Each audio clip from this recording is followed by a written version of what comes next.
busy ang mag-inag sa cellphone, no? Yan. Tayo ay, ito nga pala yung ginawa niya kagabi. Yung alamang, oh. Ito yung alamang, yan. Ito. So, magkano tinta mo ito, ha? Magkano tinta mo sa alamang? 100 daw. Isang ganito. So, 100 daw sa iba. Ito.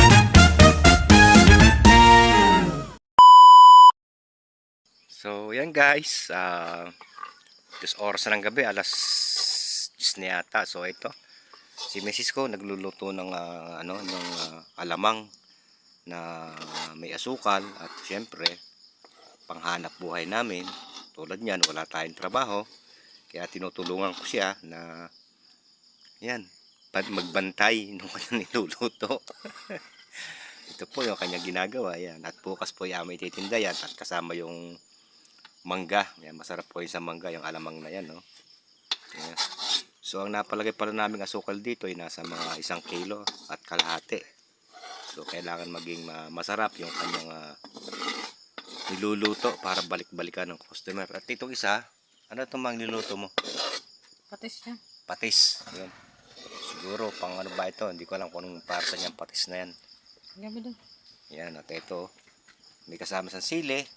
Yan. Tsaka taba. Yan. Para sa customer natin bukas. Ayan po mga customer natin na kumukuha ng mga alamang. Ito, luto na po yung ating alamang. Yan. At ready na rin po yung ating mangga. Nandiyan na po sa taas. Coming up na. Abangan nyo lang po bukas itong ating wow. Oh. At ito pa yung isa. So gamit pala namin guys ay yung kahoy. Wala po tayong pambili po ng gasol. Unang-una. Wala po trabaho ang inyong lingkod na si Kana TV Vlog. Hindi pa po tayo nagkakaroon ng trabaho kaya tinutulungan ko muna ang aking misis na magtinda. Ayan, niluluto ng aking misis na maganda. Ayan. Kahoy po. Ayan, bukas mangangahoy naman tayo. Kakaunti ng ating stock na kahoy. Ayan. At yan guys, at nire-repack na ni misis yung kanyang nilutong alamang kagabi. So ayan nga pala yung nagawa ng sa alamang.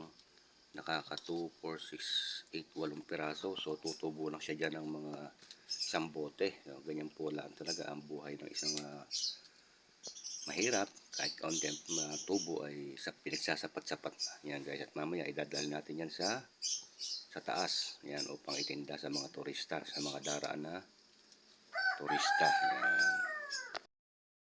Yan at tayo po ay magkape muna. Maya-maya tayo magsasaing pa para tuloy-tuloy na yung ating pagtitinda dyan sa labas sa tindahan ni Mrs. ng mga prutas. Kape muna tayo. Good morning po sa inyo.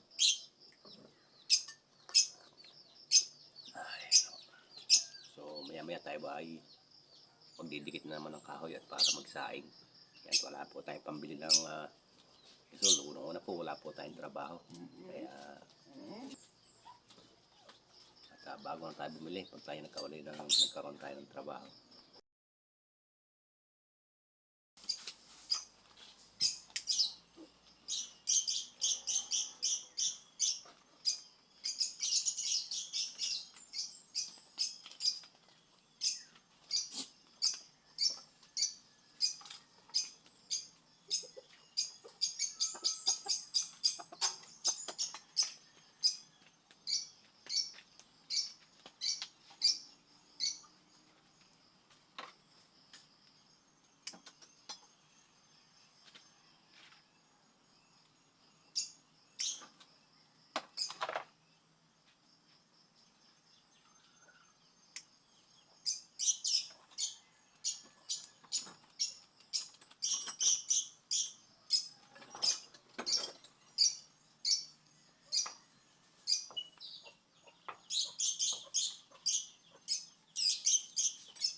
Tayo naman ay magpapatuka ng ating mga alagang manok. Ayan o, naglalapitan na sila. So sanay na sanay kasing sa umaga ay tutukaan. Ayan. Patuka muna tayo at nag-aabang na sila. Ito nga pala yung ating patuka o. Murahin lang.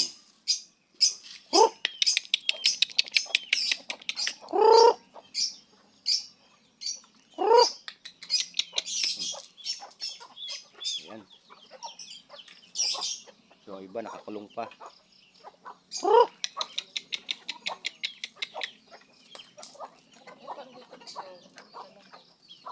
Ayan.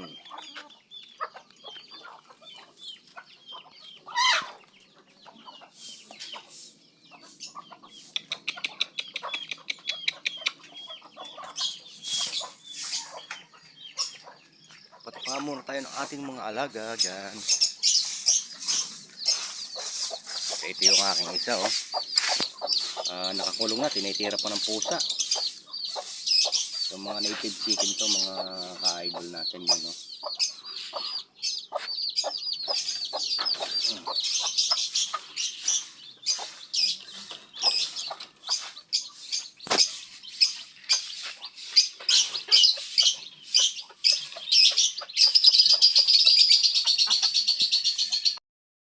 Pala yung aking mga lovebird na napagkaiingay sa umaga. May alaga rin akong bato-bato. Ayan. 3 piraso yan. At ito yung isa oh.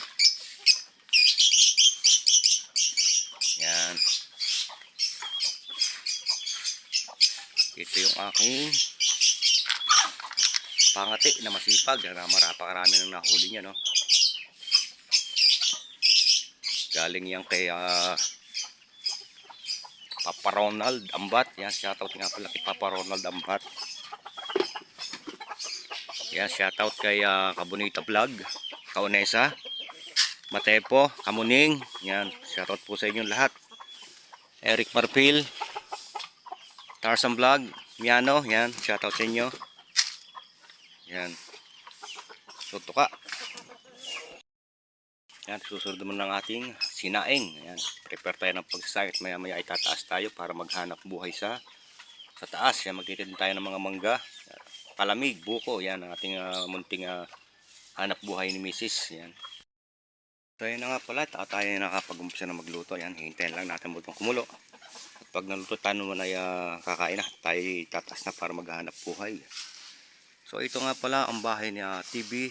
Kana TV Vlog. So medyo palitin na ng bubong.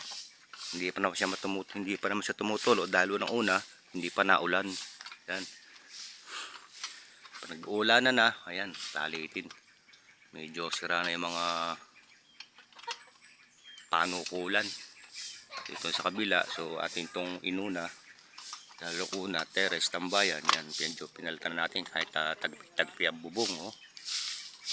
Butas-butas din. So ayan. Walis muna sa kapaligiran hanggang umaga para maging maganda yung ating kapaligiran. At si Mrs. ang in charge sa pagwawalis. Yan. Yan at tayo muna ay magsisibak ng ating pangkahoy dahil una wala tayong kahoy. So kailangan natin magsibak para meron tayong stock.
guys at medyo matigas-tigas yung ating sinisibak.